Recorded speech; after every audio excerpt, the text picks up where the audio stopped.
हिन वक्त असां वटि हुर जमात जी उहा शख्सियत मौजूद आहे जंहिंजो नालो वारिस राजड़ आहे। आखिर वारिस राजड़ केरु आहे? हिकिड़ो सोशल मीडिया ते माण्हू सवाल था पुछनि, वारिस राजड़ आखिर आहे केरु? सही बिस्मिल्लाह रहमान रहीम। वारिस राजड़ हिकिड़ो पागारे जो फ़कीर आहे ऐं इन दरगाह जो मुरीद आहे ऐं इन जी खल मथा चढ़ियल आहे दरगाह जी।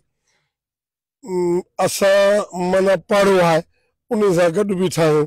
बाक़ी हींअर इंटरव्यू को बि कोन थो ॾियां।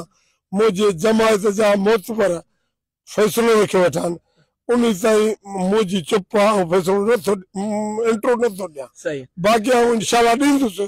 ऐं माना जेके साफ़ी आहियूं से मुंहिंजा सोना दुर आहे, माना जेके सोना दुर आहिनि बाबा ठीक है यार, वारिस जी मोहब्बत अल्लाह से खुश रखे।